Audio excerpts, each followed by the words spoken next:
Egan does brilliantly, brings it down, lays it off, and 𝐍𝐶, 1-1, 90th minute. You've got a point, brilliant. It's better than nothing. You've got a point, you build from there. But no, not this team, no, because they've not got the mentality for that.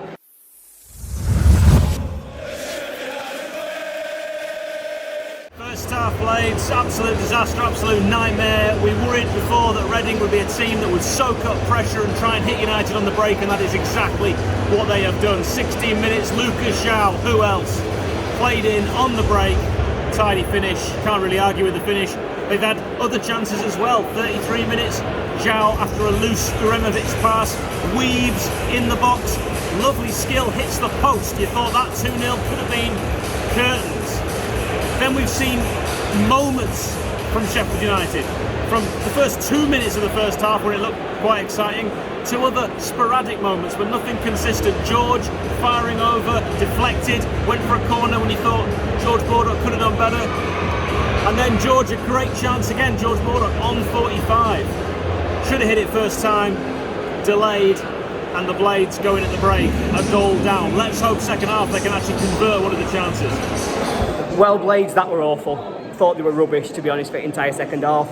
We've come out 1-0 down, we've uffed and puffed, I would say, almost, but, you know, lack of quality on show was really concerning. Lack of energy on show was downright scary, if I'm being honest. That's what's really concerned me today. Thought we didn't offer very much at all. And then, you know, we get lucky. You know, we finally have his first shot on target in 89th minute. Header from Egan that maybe he could do better. But then, you know, they kick it clear. We get it back up. Egan does brilliantly, brings it down, lays it off. And 𝐍𝐶, 1-1, 90th minute. You've got a point, brilliant. It's better than nothing. You've got a point, you build from there. But no, not this team, no, because they've not got the mentality for that. They've just completely fallen apart and conceded straight from the kickoff. It's pathetic, to be honest with you. Like, we've had a good run, and I understand that since Eckenbottom's come in, they have been great, all right? But that tonight, it's just awful. It's pathetic. They've got to be better than that. We've got to offer more in 90 minutes. And when you've finally, undeservedly got a point, you've got to keep hold of it. You can't just throw it away at last minute like that. What? Well, they've got to do better now. They've got to win on Monday.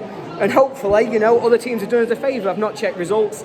So maybe we've got lucky. But quite frankly, we don't deserve any luck after that. Because I thought today, we were really, really poor. Everybody, across the board, poor. We've got to do better. Just got to do better. Hopefully things are going to get better and hopefully we'll win on Monday. So, positives and negatives. Me and Matt doing it today. I'm doing the positives, Matt, you're doing the negatives. So it's quite quick for me, I think. Positives, Ollie Norwood, absolutely superb, I think. His range of passing, he was on the ball, he was getting footing, he was creating things, he was never stopped trying to make something happen. That's one of the positives. The other one, I think the crowd were very good, especially the first 20 minutes, tried to get the team going. It was really, it was nice to see, because it's been a bit flat sometimes this season and they've been waiting for either the referee or the opposition to give us a reason to get going. In terms of the other positive, I guess it's the fact that we haven't dropped out the playoffs. We're still in the playoffs somehow, because of the results today for everybody else. So we're still hanging on there, albeit by the skin of our teeth a little bit. I think now it's probably down to negatives, because that was about as much as we've got. Thanks, John. Negatives, I'll keep it as brief as I can. I think the first one today is the manager. A little bit controversial. He's done unbelievable since he came into the club. Hecky, love him to bits. The form we've been on has been unbelievable to get to where we are. However, team selection for a home game against Reading, scrapping away at the bottom of the league, very limited quality they had available. And we had two holding midfielders, Norwood and Hourahan, both in their own right as good footballers, but I think we've seen together it's quite limiting how we play. You know, lots of short, slow passes across the back. You know, no attacking play, very limited chances created throughout the full 90. Also a substitution on half time. Uremovic came off. From what I've seen, very solid defender, very limited on the ball at times. However, we then ended up with Osborne on the right wing back slot and Baldock, who, in fairness to him, had a shocker from start to finish. At right centre back, not too sure on Hecky's thinking there. Two players out of position from one substitution, and it didn't really get any better at all second half. As John said, crowd kind of drove us on as well as they could, which was great, and we did manage to get that chance, 90th minute. 𝐍𝐸𝐲𝐫𝐝, great finish to him. You know, we've seen him have quite a few chances this year that he struggled to put away. This one, he was calm, composed, and it was looking like a good point for us, especially with other results going our way. It would have been a 3-point cushion to the playoffs. However, typical Blades performance on many times this season. Last minute goal conceded, poor free kick given away from Egan. Ben Davies loses his header. That's been a common theme for a lot of the season. A bit of a lack of aggression there, and then a good finish from the Reading boy, in fairness to him. So yeah, it felt very much like 𝐍𝐸𝐲𝐫𝐝 déjà vu from earlier this season. Poor performance, looked like we've dug ourselves out of it, but then last moment we do the Blades thing and give it away. Tough running from now, running into the end of the season, but let's hope the playoffs is still within reach. With all apologies to Spurs fans, we blades that one up.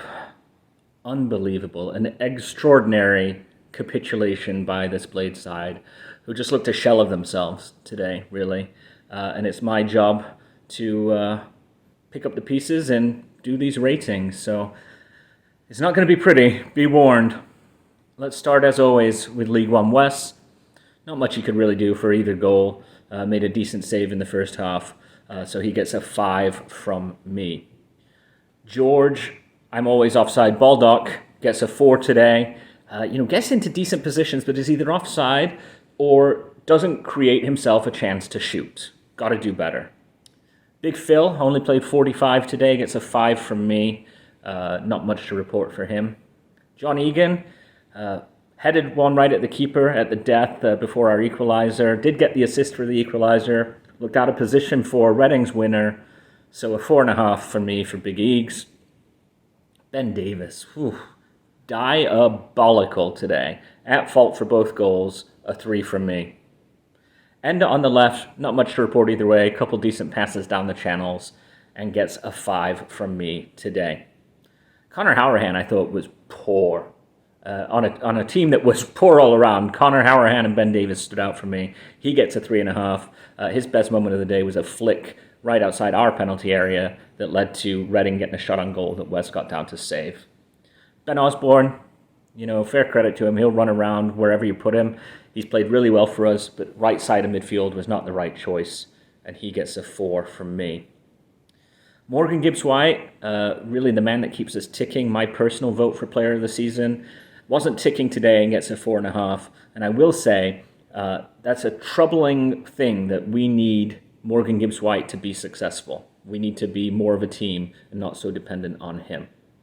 Ollie Mack, I hope for the best for him, but it's just not come good. 3.5 from me. Nothing happening for him. Might have been playing through injury, if I'm being fair. Got subbed off in the second half. Speaking of subs, Sander Berger came on for Big Phil.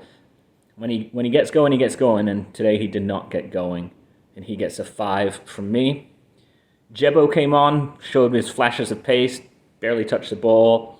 I think he got booked. If he didn't, he almost got booked for that foul in the second half. He gets a 4 from me. The one bright spot, and I suppose my de facto man of the match, is 𝐍𝐸𝐲𝐫𝐝 Ndiaye. Scored a nice goal. It was nice to see him get on the score sheet again. Got a 6. Would have made for a great story if the Blades didn't blades it up about 60 seconds later. I'm going to give Hecky a bit of slack today, giving him a 5. We've got games coming thick and fast. He's managing through injuries. It's not the easiest time for a manager. And he's really brought this club back from the dead. So you've got to say credit to him, and he'll get a 5 today. 4 big matches to come, including one on Easter Monday. We're not out of it yet. We've just got to really bring ourselves back, resurrect our good form, and see if we can kick on and get into the playoffs. And once you're in the playoffs, anything goes. As always, give this video a like, give the Sheffield United Way YouTube page a subscribe, give the lads a follow on social media, and I'd love to see your comments. Tell me how wrong or how right my ratings are for today. Until Easter Monday, up the Blades.